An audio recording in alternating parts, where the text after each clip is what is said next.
Joining us on the phone is Dodgers' top infield prospect and one of the best in minor league baseball today. Over the last couple of seasons in the minor leagues, he's been named an All-Star, I think, 7 different times by my count, including this year's MLB Futures games. If you guys don't know what this dude's been doing since joining the AAA roster, you got to be living under the world's biggest rock. We welcome to the show Gavin Lux. How you doing, Gavin? I'm doing good, guys. Thanks for having me. Appreciate you being on, man. We appreciate you taking the time to join us today, the day after the trade deadline, which is, that's got to be a lot of fun. We'll dig into in a second. But the important thing, the leadoff question for you, what's it like being the hottest player in the universe right now? You're tearing the cover off the ball. Everyone in baseball wants you in the organization, in their organization. Has it been fun for you? Yeah, man. It's been a good stretch. I always tell people who, I've never really played baseball or wouldn't understand it too much that, you go through stretches where, the ball looks like a sunflower seed and you hate baseball for about a week. And then you go through a stretch where it looks like a beach ball and you're like, okay, this is the greatest sport ever. It's been fun, man. I think just helping the team win and getting here and having fun and experiencing it, it's been a lot of fun, though. So. Yeah, and you look at that OKC lineup right now. You got about 7 or 8 teams in the big leagues that would just love to have that lineup up in the big. So it's crazy the amount of talent you guys have and the excitement that's going on for you. You guys feeding off each other much with what's going on? Oh yeah, absolutely. I think hitting's contagious, and I think me being in the leadoff spot, I think I'm getting more pitches to hit because I got Connor Joe, DJ Peters, Garlick, I had Will Smith, and, all these guys hidden behind me where, you can't pitch around one guy because the guy behind you can really hit and do some damage too. So, yeah, man, it's been a lot of fun and a good learning experience and being able to pick some of these guys' brains about everything. I'm really enjoying it. Yeah, you look at that lineup. You got 3, 4, sometimes 5 or 6 guys that have been in the big leagues this year. Connor Joe, like you mentioned, he started out in San Francisco, and then luckily he was able to come back to us at the reduced pay, of course, for him, unfortunately. But it's a ridiculous lineup, and luckily there wasn't, for Dodger fans' sake, there wasn't too much of a turnover with this past deadline. But just to touch on that a little bit, how was that deadline for you and some of the teammates? And would you say you pay much attention to the rumors? Yeah, I think it's always an interesting time. It can be kind of stressful. I know me and Dustin, usually we try to turn off our phones or stay off social media as much as possible.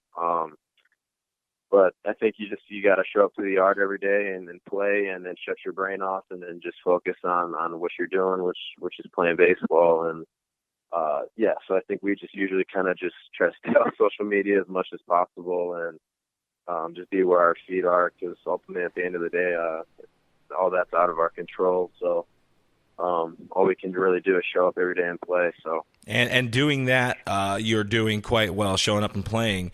Again, you were hitting close to 500 most of your time. I think you're hitting a bit over 450 now in your time at OKC. OPSing through the roof. What's gone right for you since joining AAA? Yeah, I think just having a really good game plan going into the game, and just trying to stick to that plan and approach, and not shying away from it. Just being able to get in some good hitters counts by taking some off speed out of the zone early and getting into some counts where I can do some damage, and really just listening to what guys say about pitchers and our scouting reports, and just trying to come up with a good game plan with our hitting coach, Scott Coolball, and just really trying to stick to that and then not shy away from it. So it's been fun, man. What about 2019 as a whole for you? It's August 1st. You've already established a new career high in home runs by I think it was 6 or something like that. You've done it in 25, 27 fewer games from last year. Something's working for you. What was the biggest change between last season and this season power-wise? I think just, getting obviously stronger this offseason and continuing to put on weight. But I think just getting, my pitches to hit and then where I can do damage on it and not missing it. I think you go through stretches obviously where you might strike out more just because you're missing your pitches that you can hit. But yeah, just looking for the pitch in the location where I know I can do some damage for some power, and if you get it, just not you can't miss it. Especially as you move up these levels, obviously the pitchers get better. So if you're missing your pitches, then you might dig yourself in the hole a little bit. And luckily over there in AAA, they got that juiced ball now, which doesn't hurt either. That's got to be fun to play with, but we don't need to touch on that one too much. Oh my God, yeah, it's a world of difference. I'm not complaining though. I'm not complaining. Oh yeah. I don't think anybody's complaining. It's fun, and as they say, chicks dig the long ball, chicks dig the launch angle. So we're very happy to see the numbers and everything just flying right, if you will, in OKC. A couple weeks ago, we came across a clip of you were kind of in the cage, and you were discussing a little bit of some of the off-season work you had put in with around here we call them RVS. So we got Rob and Brownie. Can you speak a bit about that particular change? You were talking about like the idea of the whip and creating that kind of separation between hips and shoulders and on that. Just kind of curious on that. Yeah, going into 2018, my 2017 year, I kind of struggled getting the ball in the air and being able to adjust and to off-speed pitches. So going into 2018, I think we really worked on my bat path and kind of being able to match planes with the pitch and just giving myself the most room for error where I can barrel the ball kind of no matter where it is, or just give myself a better opportunity to do that, which I didn't really do in 2017. But then also too just incorporating my lower half more and then trying to get as much power out of that as I can. It was a complete swing overhaul change that year. So I could probably talk about it for an hour. There's, pretty much everything changed. But yeah, mostly just there was a lot of bat path and then just trying to get the most out of my lower half that I can. The old adage of keep the bat in the zone for as long as you can there. So we'll dig more into that once you're up here in LA. But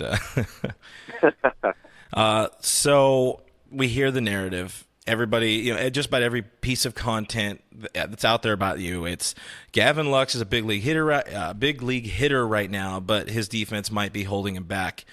You're looking at the numbers so far this season, they definitely look better.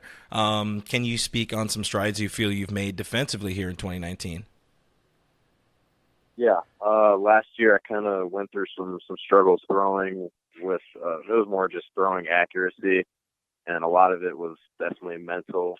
I don't even think it was physical at all. It was more of a kind of yip case. But I think this year I just started saying whatever. I'm just gonna let it rip. And if I make a mistake, I'm gonna make it on the aggressive side and not passive. So yeah, I think just going into spring training struggled a little bit, but as soon as I got called back down to minor league camp, we really kind of hammered defense, and that was a big priority of mine that I really needed to improve on. And this year, I think it's definitely been night and day compared to the past few years, and I think a lot more confident. So I think it's been a ton better, man. I'm pretty confident in where it's at.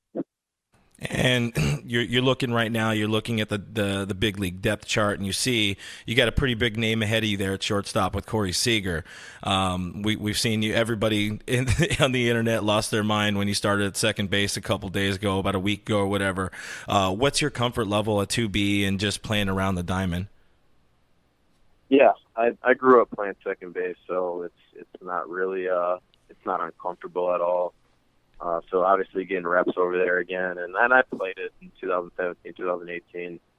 So it's definitely not uncomfortable at all. It's something I've been doing for a while. And if you can play short, you can play second. It's not too much of a difference. Obviously, it's just the shorter throw, but it's definitely not uncomfortable at all. But getting game reps, obviously, it can't hurt, and I think it's good for me too to be able to kind of do both. You know what I mean? Oh, yeah. Whatever gets you up here quicker, we're all for it. So That's just Sure, my 2 cents on sure. the situation. All right, so we got to Yeah, take it. absolutely. We got to take it back a little bit here. You're drafted by the Dodgers out of high school in 2016. What would you say has been like the biggest culture shock for you going from high school ball to professional ball? Probably, honestly, the travel. I mean, people talk about the minor leagues and how big of a grind it is, but I mean, it really is. It's an everyday grind, and then you kind of got to learn how to take care of your body and eat the right things and make sure you're resting. And especially when I first got to AAA, and my first flight to Nashville was at 6 a.m. and I had a 3:30 wake up call. I was like, man, this is a whole different animal. So I think you just really got to make sure you're taking care of your body, because if you don't, I mean, you're going to break down at some point, I mean, just from the travel and obviously playing every day. So that's kind of been the biggest adjustment for me. yeah, luckily you still got age on your side, so that's good to start getting into those good habits now. So Absolutely. Can't hurt. so AZL, Ogden, Great Lakes, Rancho, Tulsa, now OKC. What's been your favorite stop, or perhaps your most transformative stop for you as a player, and maybe even as a person, if we want to get deep about it? Sure. I really like Tulsa. The fans are great. The front office there was awesome. The city, I love the city. And I think, everyone says that jump from high to double A is kind of the biggest jump. And when I got moved up last year and performed well, I think that kind of gave me more confidence that, I can kind of play with anybody at this point. I think that was kind of the biggest career thing for me, confidence wise, started in Tulsa. And, yeah, I just had a lot of fun there, man. It was a really good city, and the fans are great. So. Yeah, that's really cool. I mean, you hear a lot of great things out of Tulsa, and you've seen so many of the guys in the past make that jump from Double A to triple, or to the major leagues, and not really skip a beat. So clearly they're doing things right over there in Tulsa, and that's just cool to hear the other side of it too, just the city and the way people take in the team there. That's really awesome to find out about. So thankfully for Dodgers Nation, you survived the trade deadline, as it were. So now you're here knocking on the door to the big leagues, and you're seeing a bunch of your teammates make their way up to L.A. Could you speak a bit about, just the guys, Will Smith, Matt Beatty, soon to be Dustin May getting the call, and just your thoughts on that? Yeah, I mean, all three of those guys are really good players. Obviously, you see what Will and Matt are doing, obviously. I think Matt's 7 for 14 pinch hitting coming off the bench, which is ridiculous. And Will is the clutchest hitter on earth right now, and he can catch and throw with anybody in baseball. So just kind of seeing how the past 2 or 3 years, being around them in spring and being able to play with them a little bit this year for the first time. I mean, they're great dudes, great players, even better teammates. So just seeing what they're doing. I'm so pumped up for him, man. And obviously Dustin making his debut Friday night. We roomed together in the AZL in 2016, and we've kind of taken every step together these past 3 years. So I gave him a big old hug yesterday, and man, I'm super pumped for him, man.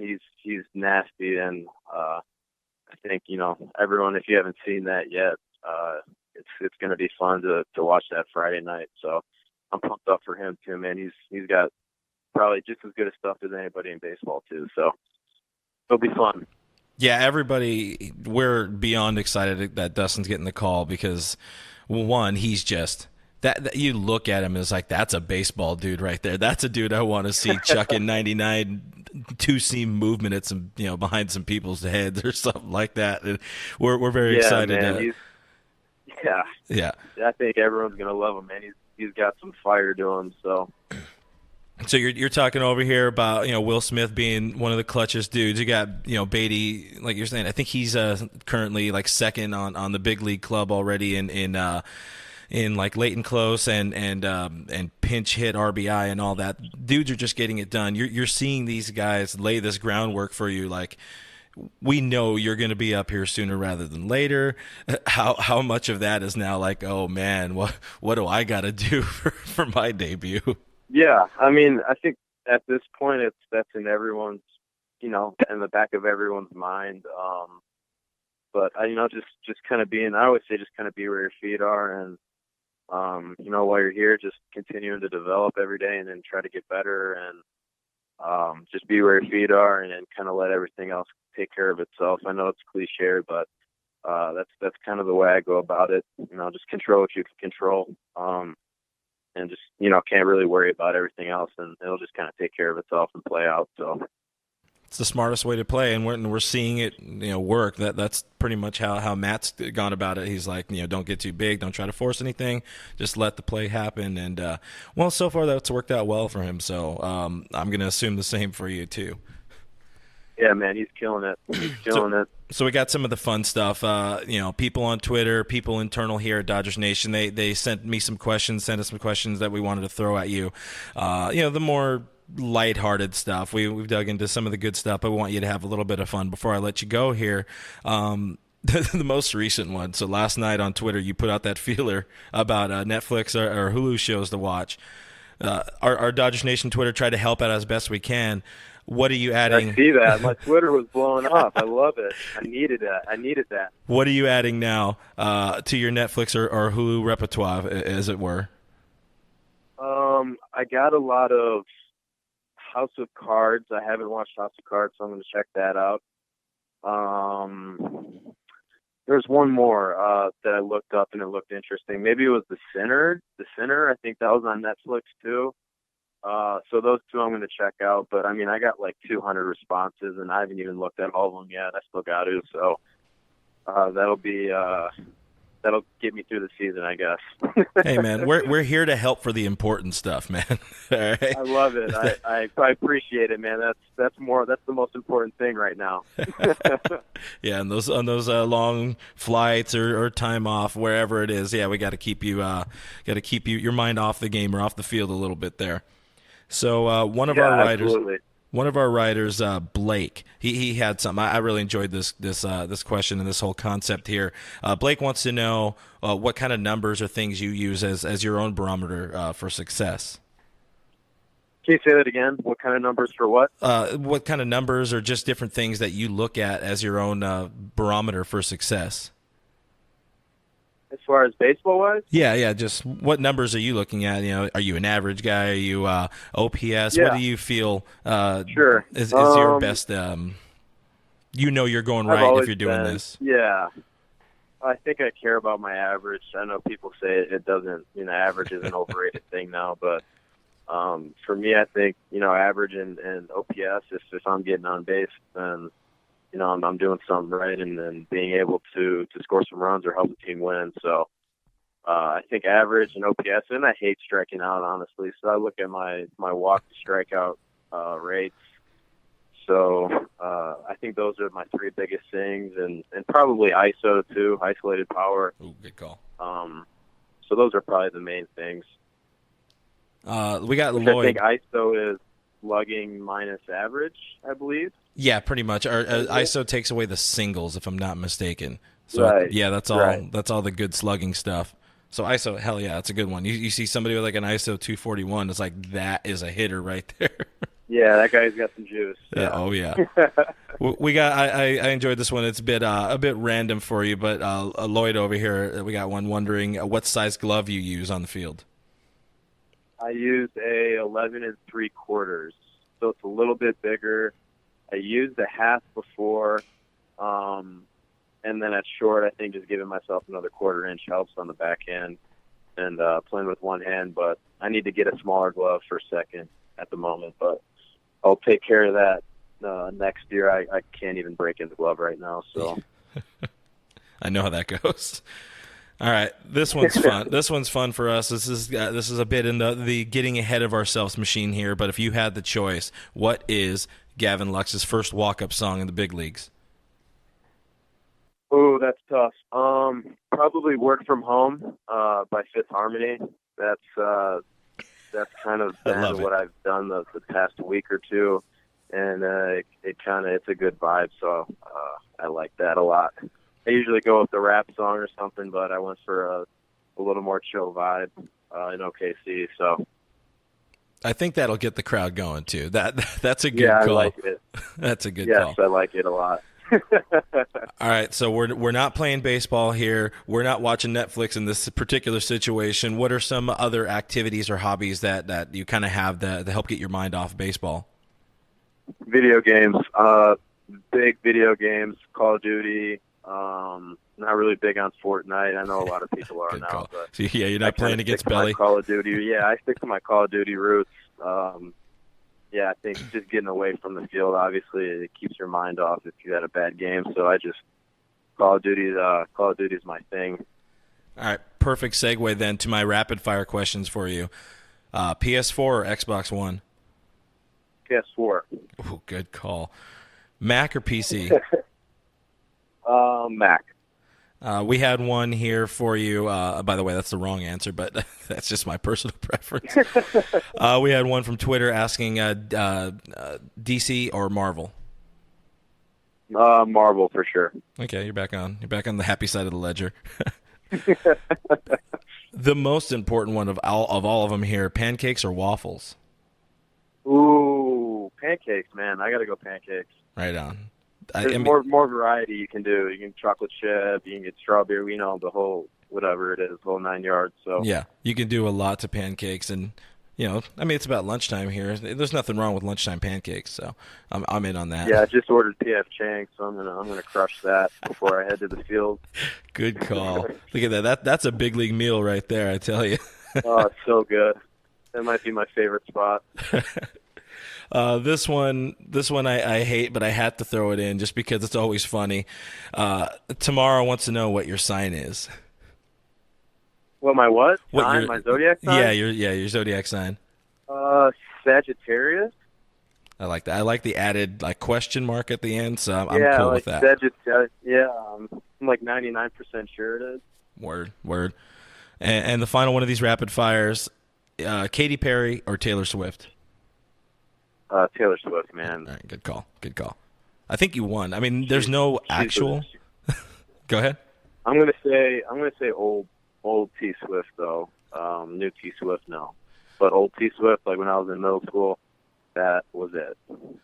Yeah. Again, there's no points assigned to any of these, but I'm pretty sure you won the game. So good call on all of them.